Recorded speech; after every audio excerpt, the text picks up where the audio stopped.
O capítulo começa com um homem aparentemente ferido. Ele dizia os nomes Zoe e Lois, e por fim, Francis, e ficava aliviado por dizer que estavam todos a salvo. A cena o mostrava melhor, e ele estava gravemente ferido. O homem dizia que se sacrificaria por eles, faria de tudo por eles. Até daria sua vida por isso, mas não significaria que fosse fácil. 3 tanques apareciam de repente, e esses carinhas aí são barra pesada. E ele sabia que esses momentos seriam os últimos, então ele decidia acender o cigarro para ficar na boa. O zumbi cheio de trembolona parte pra cima dele, mas ele não tá nem aí. Entretanto, a cena corta para uma semana atrás. Era uma cabana no meio da floresta e tinha um monte de zumbis em volta. Os zumbis frenéticos loucos de pedra tentavam invadir a casa, e os sobreviventes lutavam bravamente, usando toda a munição e bombas que tinham.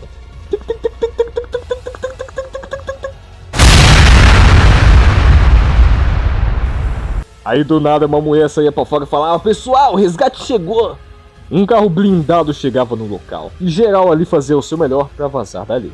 Mas assim como no jogo, era um verdadeiro inferno, eram vários e vários zumbis. Mas eles não podiam sair porque o Bill não tava lá. E o Francis, quando questionado, responde que ele tava nas escadarias. E a mulher fica: "Puta que pariu, tá bom, eu vou lá ver como é que ele tá." E o cara, que eu julgo ser o Lois, até pensava: "Pô, não é melhor a gente ir com ela?" E o Francis responde: "Não, fica suave aí, pô."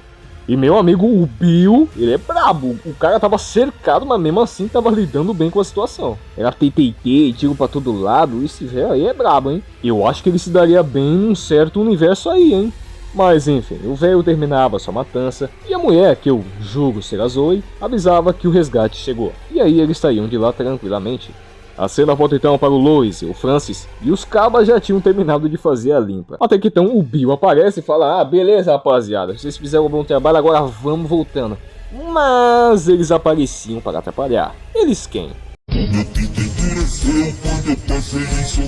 E aí todo mundo ficava: "Meu Deus, eu não tenho mães." Mas o Bill falava: "Não se preocupa, meu nobre, pois eu tenho mães." Em seguida, o gigante aidético partia para cima dele, mas o Bill já estava preparado e tacava-lhe um molotov na cara do miserável. E aí o Lois tacava-lhe um botijão de gás, parceiro, que logicamente explodia na força dele. E aí, parceiro, era só sentar o dedo no gatilho e já era. E aí, depois de muito sufoco e bala perdida, o bicho finalmente cai duro. E pronto, o caminho estava livre e era só sair da casa. Mas isso aqui é Left 4 Dead, parceiro, não seria tão fácil assim.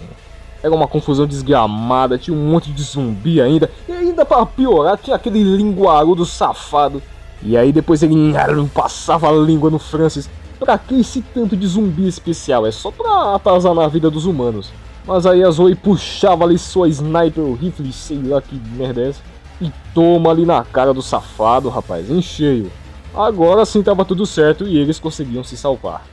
E como eu só joguei algumas vezes, mas não conheço a história, eu deduzo que eles são imunes ao vírus, porque não tem como eles saírem daquela confusão e não tomarem uma mordida e ficarem infectados, porque o vírus ele é transmitido pelo ar também. E aí eles conversavam brevemente, mas o Francis estava meio pessimista, e o Lois amenizava, dizendo que eles estavam sendo levados para uma zona segura e tava tudo certo. Mas ele argumenta dizendo: "Cara, é a 4ª vez que a gente tá indo para um lugar seguro. Todas as vezes deram errado, o helicóptero quebrou, o avião quebrou e chutaram a gente do barco, deixando a gente pra morrer." E aí ele terminava dizendo: "Ó, anota o que eu tô dizendo, vai dar errado."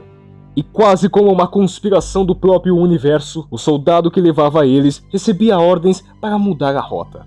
E aí o Lois perguntava: "Ô cara, a gente agradece pela ajuda, mas vocês estão levando a gente pra zona segura, né?" E o cara fechava a janelinha. E o pessimismo e realismo do Francis ganhava ainda mais força. Mas ainda assim, era preferível fazer alguma coisa do que só ficar choramingando, mesmo que a morte seja inevitável. Porém, o Francis perdeu completamente a sua esperança e a fé na humanidade. Tipo, de que adianta fazer alguma coisa? O mundo literalmente acabou. E realmente, parecia que não tinha esperança nenhuma. A cena corta então para um flashback de quando o mundo ainda era mundo. E Lois estava conversando com um tal de Ray, e conversavam sobre problemas da vida, seguir em frente.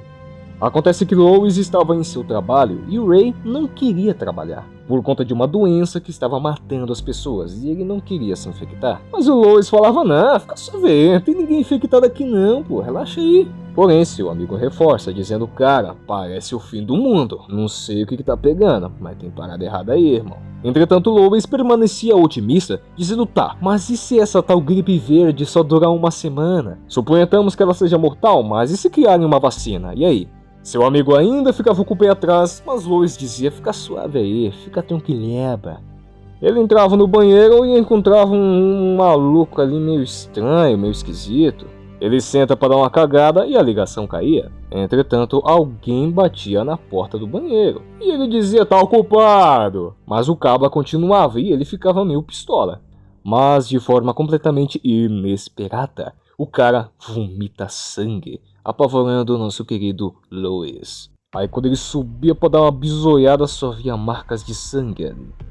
Caralho, Will Smith! O zumbi partia pra cima dele e o nosso cabo ficava desesperado. A confusão ficou tão intensa que o zumbi tentou morder o pescocito dele, mas acabou mordendo seu braço.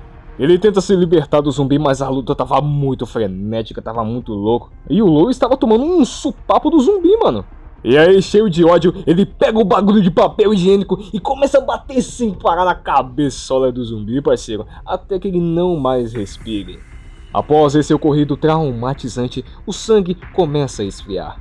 E após abrir a porta do banheiro, ele vê que o escritório inteiro estava destruído, causado por zumbis ninjas que tomaram o devido cuidado de não fazer barulho. E quando ele fica de frente para a janela, é aí que a ficha cai. De uma forma rápida e abrupta, mas cai. O mundo realmente acabou. No canto da janela quebrada, ele via que tinha um infectado, que já foi dessa para melhor. Mas ele tinha uma mordida no braço. E olhando o seu ferimento, ele pensa, caramba, mano, será que eu vou ter o mesmo destino? E simplesmente a praga que ele menosprezou acabou com tudo. Exatamente igual Crosshair, de uma forma silenciosa, mas muito destrutiva. Voltamos para o presente e o carro blindado chegava numa base militar. E os nossos protagonistas que estavam tirando uma sonequinha bem gostosinha acordavam abruptamente. Eram soldados com máscara de gás, e um deles ordenava para que colocassem suas armas dentro do veículo. O objetivo dos soldados era procurar cavidades neles, ou então qualquer outro sinal de infecção. Só que o Francis começava a falar demais e tomava só uma na cara para ficar esperto. E o soldado ainda dizia, bem-vindos a Mill Haven. Em seguida, Zoe dizia, caramba, eu achei que vocês estavam levando a gente para a zona segura Echo. E o cara dizia, não, negativo. Então ela questiona, tá, mas para onde vocês estão nos levando? E ele responde, a um teste. E quando ela ia perguntar o que acontece se eles passarem no teste, bem, ela pegava a ideia na hora. E assim terminava o nosso primeiro capítulo.